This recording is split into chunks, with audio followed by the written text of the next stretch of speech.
Bonsoir, je suis ravie d'être parmi vous aujourd'hui. Ma conférence est intitulée L'insulinothérapie fonctionnelle modifie-t-elle l'alimentation du diabétique de type 1? Je vais commencer par rappeler qu'actuellement, l'insulinothérapie fonctionnelle ou IF est considérée comme le traitement de référence du diabète du type 1 à travers le monde. Théoriquement, c'est une méthode qui devrait être proposée à tous les patients diabétiques. Et pourquoi elle est considérée comme le traitement de référence? Parce qu'elle offre aux patients diabétiques de type 1 de multiples avantages ou bénéfices.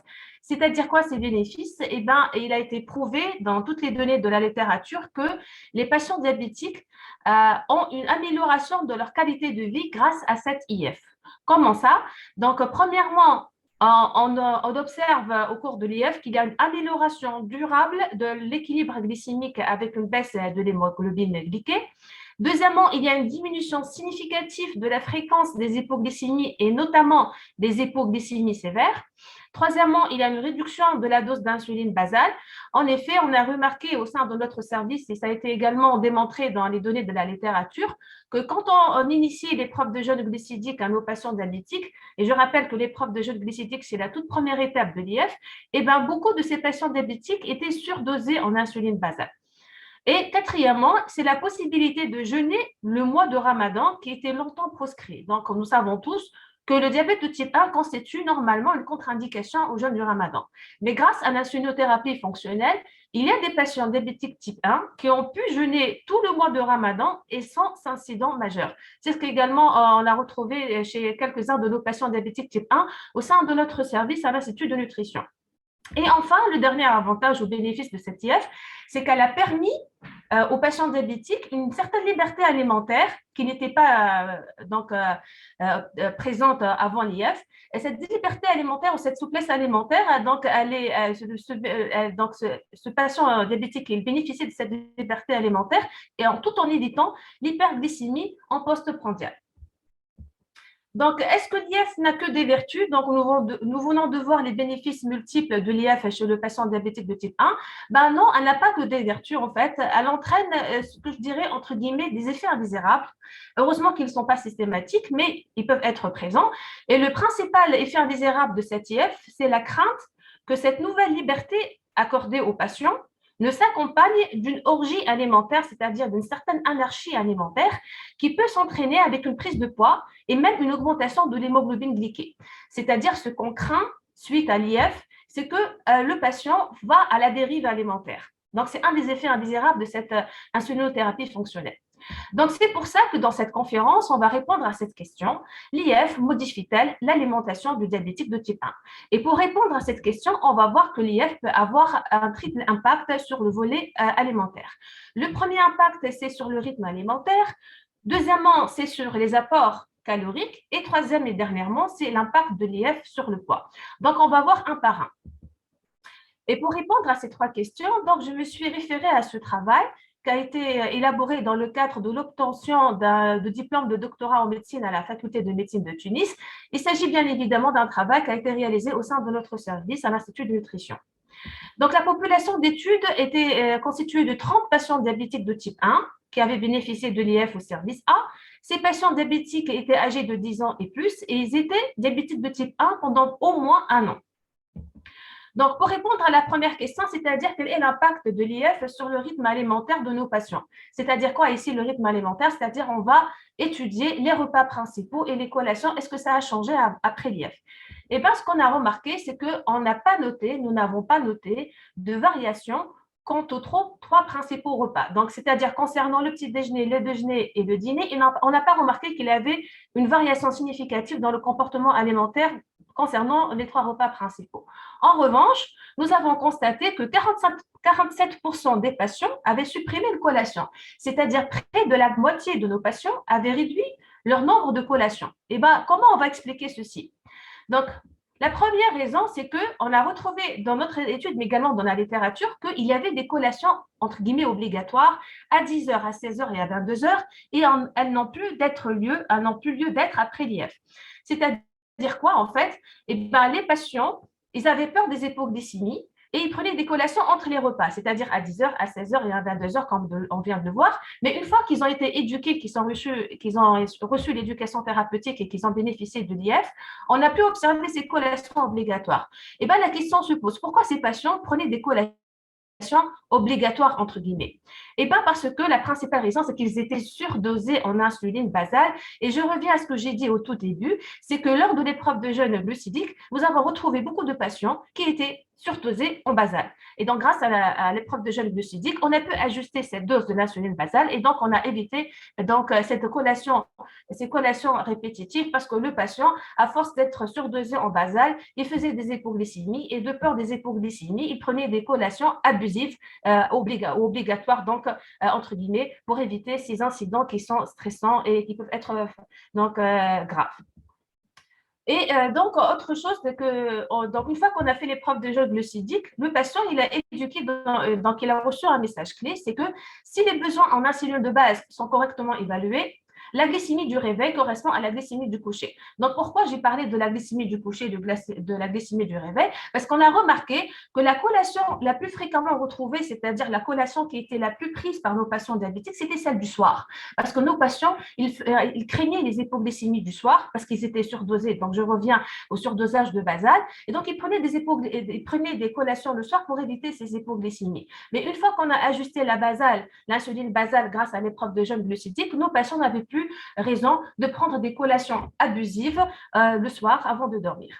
Et une dernière raison qui explique ces collations, qui étaient encore une fois abusives, entre guillemets, c'est le seuil spontané de collation en prévention d'une hypoglycémie était souvent élevé, c'est-à-dire en deçà de 1,40 g ou même plus, parfois même c'était à partir de 1,60 g qui prenaient des collations, et surtout au coucher, donc je reviens toujours à la collation la plus fréquente qui était la collation du soir. Donc non seulement, pour résumer, donc non seulement nos patients étaient surdosés en basal, faisaient des hypos, et donc ils prenaient des collations systématiques ou obligatoires pour éviter les hypoglycémies, mais en plus, le seuil de prise de collation, il était quand même assez élevé, donc ils se resucraient, on dit entre guillemets, ou bien ils prenaient des collations à partir de 1,40 g ou même en deçà de 1,60 g, alors qu'il n'y avait pas lieu d'avoir ces collations qui étaient abusives. Le deuxième impact qu'on va voir maintenant de l'IF, c'est les apports caloriques. Donc, comment l'IF peut avoir un effet sur les apports caloriques?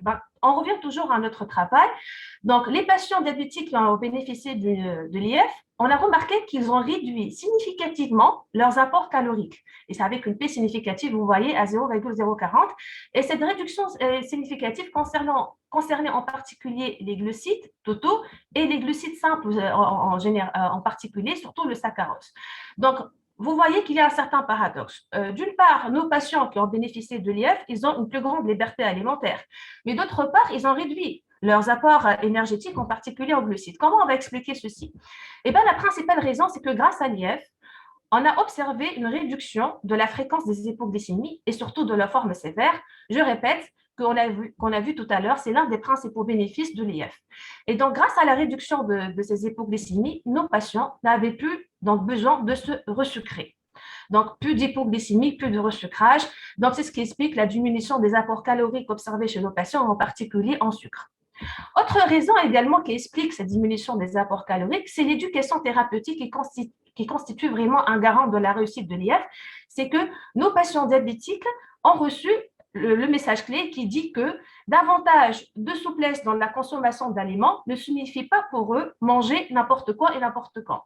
Donc, même s'ils ont une certaine souplesse ou liberté alimentaire, ceci n'empêche pas de respecter l'équilibre alimentaire. Et ça a été un des messages clés qui a été transmis à nos patients diabétiques au cours de l'éducation thérapeutique.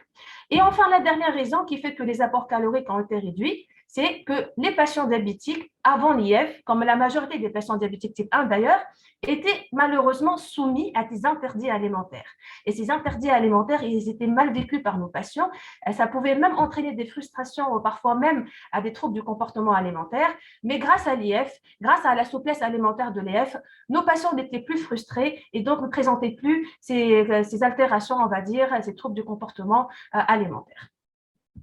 Enfin, un troisième impact de l'IF, c'est le poids. Est-ce que l'IF va avoir un effet sur le poids?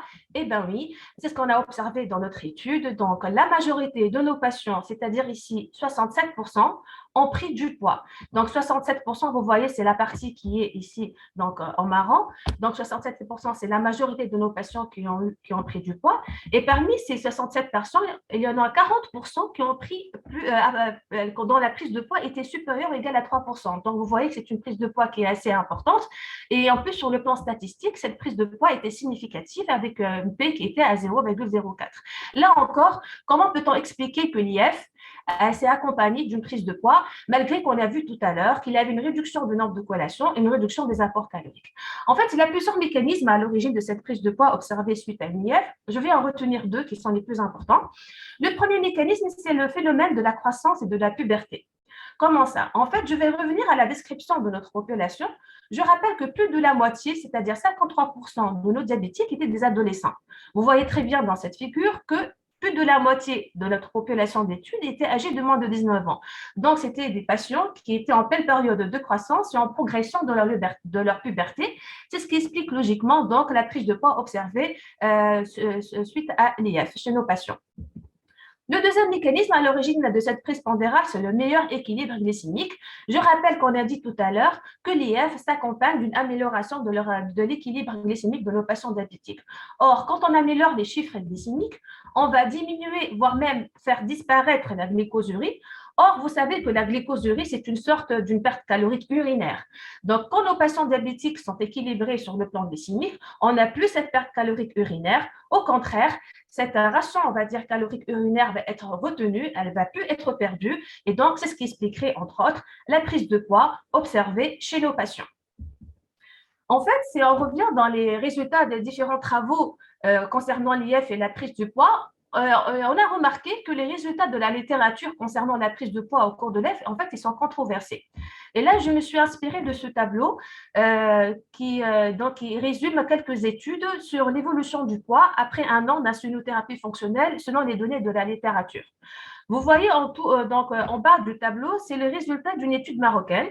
Alors là, cette étude, elle est tout à fait comparable à la nôtre. Donc, ils ont pris des patients diabétiques type 1 essentiellement adolescents. Ils ont bénéficié d'une IF et là, ils ont montré également qu'il avait une prise de poids significative avec P est égal à 0,02.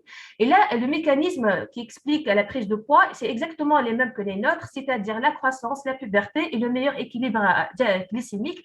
C'est eux qui vont expliquer la prise de poids chez nos patients diabétiques. Par contre, il y a d'autres études, comme les études ici en haut du tableau, celles de Sachant et Hall ou bien Hopkins et Hall. Là, ils ont montré qu'après une IF, le poids pouvait être stable ou même diminuer chez les patients diabétiques.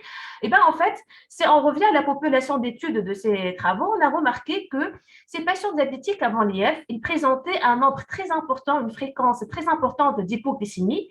Suite à l'IF, heureusement pour eux, il y a eu une réduction importante également et significative de nombre d'hypoglycémie. Donc, il y avait un moindre resucrage. Donc, c'est ce qui expliquerait que chez ces patients, et le poids n'était pas augmenté, donc il était soit stable, soit même diminué dans certains cas. Et enfin, donc, pour résumer, donc, ce qu'il faut retenir suite à tout cela, c'est que en pratiquant l'IF, le patient diabétique type 1 ne doit pas tomber dans le piège de l'anarchie alimentaire. Donc, liberté alimentaire ne veut pas dire anarchie alimentaire. Au contraire, on peut même observer une amélioration du profil alimentaire suite à l'instauration de l'IF. Donc, c'est ce qu'on a retrouvé dans notre étude tunisienne, qu'il y avait une amélioration du profil alimentaire de nos patients, c'est-à-dire il y a une réduction du nombre de collations et une réduction des apports caloriques totaux.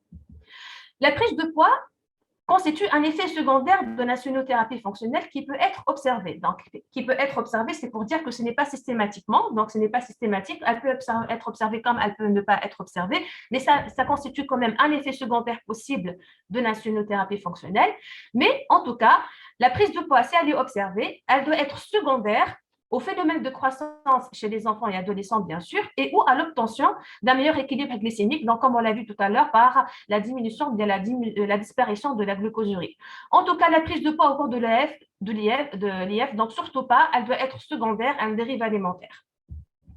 Et enfin, donc, comme on l'a insisté tout à l'heure, l'éducation thérapeutique par des professionnels expérimentés, bien évidemment, constitue le meilleur garant de la réussite de l'IF. Elle doit être maintenue à long terme pour maintenir les bénéfices de l'IF et pour éviter également ses effets indésirables.